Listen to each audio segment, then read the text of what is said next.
Hey, what's up guys, Riv here. So over the past couple of weeks, we've talked a lot about DEI initiatives and how they have been weaponized to introduce woke nonsense into the video game industry. We've talked a lot about Sweet Baby Inc. This is a consulting firm that uses DEI principles and uses that as a vehicle to inject woke nonsense into many different titles, and we have seen the disastrous results of what they have done and the games that they have ruined, not to mention the absolutely toxic attitude that has been fostered by these programs, where you have many developers and alike who are going around openly expressing their hatred of gamers, of white people, and of men and many other groups. Now, we've seen other companies and agencies as well come to the defense of Sweet Baby Inc. and those like them, trying to back up their message, whether it's through financial funding or through protecting them through other avenues.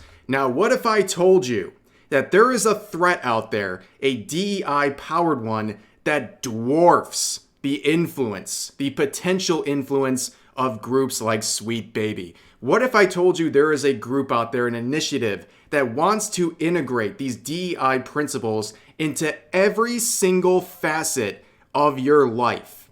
Well, this is a reality thanks to the initiative Bridge. This is a group that we're going to be talking about a lot today. So think of them as Sweet Baby Inc. on steroids. They not only want to integrate DEI policies into the games that you play, they want to integrate this into your daily job. They want to integrate this into every form of entertainment available to you. They want to integrate this into the way that products are marketed and sold to you. According to their CEO, this is a direct quote, they want to integrate all these policies to the point where it is in your DNA to act a certain way. And even those who resist these policies and initiatives, they will be bombarded with this stuff until they have to accept it because it's a part of every facet of their life. Yes, this should be very concerning to you. Now, how do we not know about Bridge? I would probably assume a lot of people watching this video have never heard of this initiative. Well, that's probably intentional. A lot of these groups like to stay underground and do their work behind the scenes so people can't call out what they're doing. So we have to thank people like Kirsha, who have been in the trenches fighting against groups like this and has been the main person responsible for bringing attention to Bridge. And she has asked other people to share the message, and I am very glad to do that today. So for context, before we watch a short clip from her, basically we have this clip here from Tim Pool that she's reacting to, where he is showing that people like Charlemagne are trashing DEI initiatives. And he claims in this video that this is basically a big victory, that DEI initiatives are dying. We've seen that across the video game industry.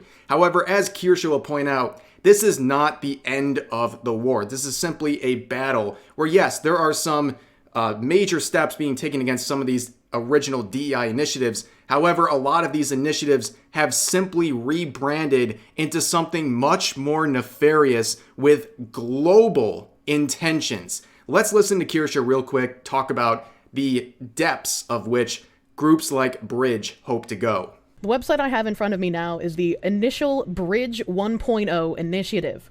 Bridge was set up as a DEI monitoring system. They were responsible for seeing how well DEI was working, and after years of having DEI as hiring practices or as marketing techniques, they even agreed with what Charlemagne in your video said, and many others still say today.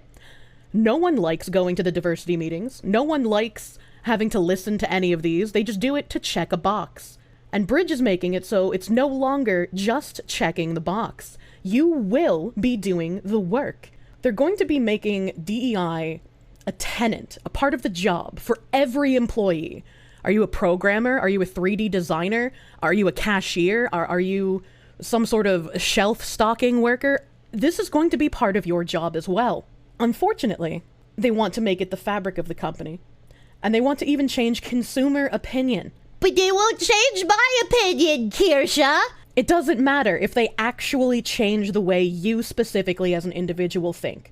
You will have no escape. You will have no entertainment that isn't touched by DEI.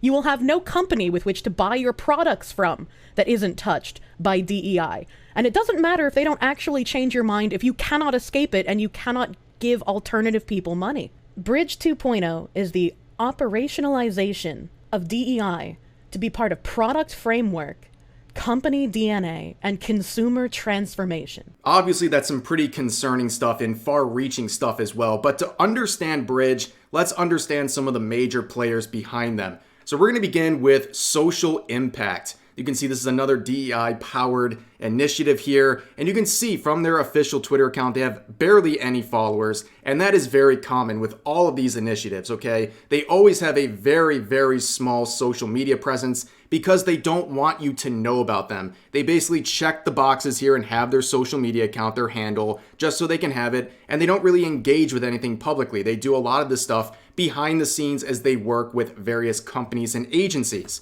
Now you go to their website, you can see they're a consulting firm, but on a global scale. Again, think Sweet Baby on a global scale. Now you can see some of their clients, some pretty concerning names, like the United States Department of States or the MasterCard Foundation.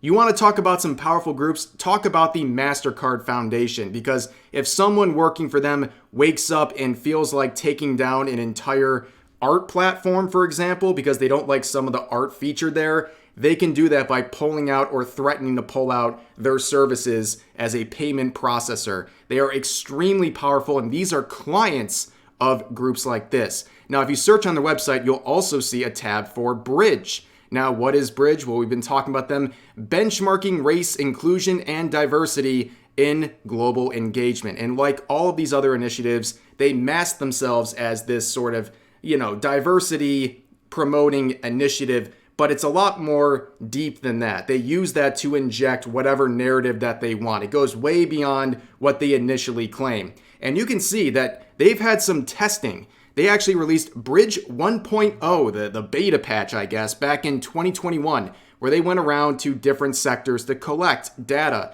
and use some of this data to eventually mold some of their attack plans for integrating DEI on a massive global scale. However, they ran into a problem when they looked back at all the data. People weren't performing the way they liked. So basically, as this article points out, the CEO and founder of Bridge was a bit disappointed because they found that a lot of these companies were doing these DEI initiatives. What they were doing was actually following through. But they were only doing it because it seems like they felt like they had to, right? They were just checking a box, and they were doing something to make these people happy, and they thought it'd be good for their business. So, as they point out, as soon as Pride Month rolls around, they put the Pride logos in their banners on social media. They do all that stuff, or they add the pronouns to their bios. They do things like that because they believe it's good for their business. They don't actually believe in a lot of this stuff, but they just do it to check a box, which is obviously quite disingenuous. But when the CEO and founder of Bridge discovered this, she has a solution. She wants to bombard these companies on a lifestyle type scale to the point where they start actually believing in these initiatives, where they can't do anything else but accept it because it's in every facet of their life. Even if they don't like it, eventually they'll be worn down to accept it. And that is the CEO right here. And now we're going to watch a quick clip of some of her attitudes towards DEI and how far she wants this to go on an industry and a lifestyle scale. That Bridge is an acronym for belonging, representation, inclusion, diversity. The G is the gap in all of those things, and then the E is equity.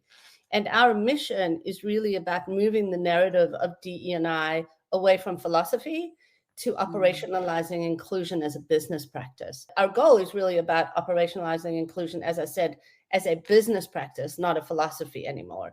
Yeah. And, to your point, Sasha, what that does is it removes the dependency of DE&I from an individual personal function, and it places it squarely on everyone in the organization, right?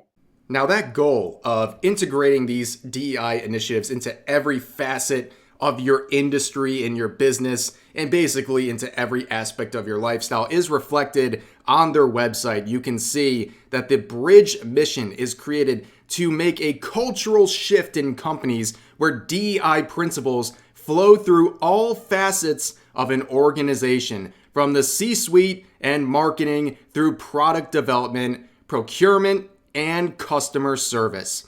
If you didn't really understand what they're saying here, that is basically every facet of every company that exists, including the way that products are marketed and how they are sold to you, which means everything from the games you buy to the media you consume, to even the shelf products that you consume will be marketed and sold to you according to these DEI principles that'll be intertwined into every facet of the organizations that are making them. Yes, pretty ambitious stuff. And if you look at some of their models, and this is right on their website, this is their business plan, their attack here to integrate all of these things. It looks like a bunch of gobbledygook. When you need about 50 different bullet points in your little circle here to explain how this is going to work, you know you're dealing with something pretty nefarious and weird. And it gets even weirder when you look at some of the people involved, way beyond just the average academics. We have people from major companies like Sephora or Campbell's for some reason, and all these other companies and very important and powerful people who are a part of this. And just listen to some of their views of DEI initiatives and how they want to get it to the point where these initiatives are part of your DNA. And so one of the things that we're noticing right now is so many organizations are letting go or cutting back the resources or funds to their diversity and inclusion offices, their chief diversity officers, etc. And people are just like, okay, so if that's gone, what else do we do? And it's like, it should be part of your DNA. It should be part of your everyday operations, regardless of which department you're a part of. And it goes beyond your employees. That's Like, right. how is it impacting the industry that you're a part of? How is it impacting your customers and clients? You know, all of those things. And so, like I said, you're speaking my language.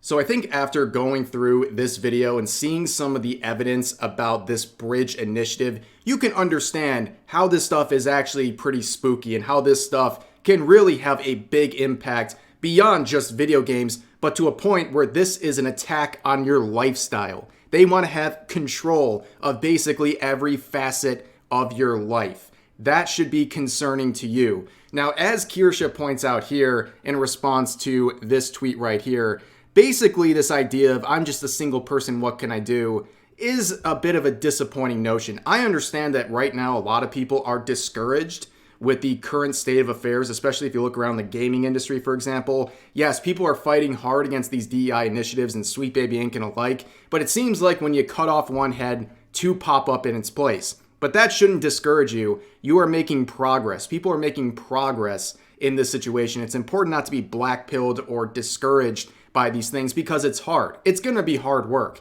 But oftentimes it can be one person who can make a difference, or one reshare, one retweet, whatever. And in this case, I mean, there's multiple people involved with calling out Bridge, but Kirsha's been pushing this hard, and she's been one person who's making a big impact and it towards shining a light on these people and what they're trying to do. And you think about the Sweet Baby Inc. situation. You had a lot of people calling out Sweet Baby Inc., but all it took was one person, Kabrutus, making a Steam curation group, and all of a sudden now we have all of these conversations over the past month or so, and we've had a huge spotlight shining on the gaming industry and exposing tons of bad actors in that sphere. So now we have a much more clear identification of all the problems that exist in the gaming industry, and that was helped largely by one person making a effort like creating the Steam curation list. And of course, you should do your part, and even sharing things is very important. Sharing this video, sharing the message, and getting to bigger and bigger people. And that's something that Kirsha's been trying to do, trying to get more people to talk about this situation. And I think, it starts with people spreading the message, and there's people out there way bigger than my channel, but I'm glad to help. And maybe this trickles up and goes to more people, because companies and initiatives like Bridge are very concerning, and they are intentionally working behind the scenes to avoid being seen. They want to put all these things into motion before you even have a chance to react. That is what they want to do, because they know a lot of reasonable people don't like their initiative. They don't like how far this all goes and the attitude of the people that are running this initiative. But for now, That's going to do it for this video. I appreciate you guys listening to this one. It was a very important video, I think. And yeah, as always, feel free to share your thoughts about today's topics in the comment section down below. And I'll see you guys next time.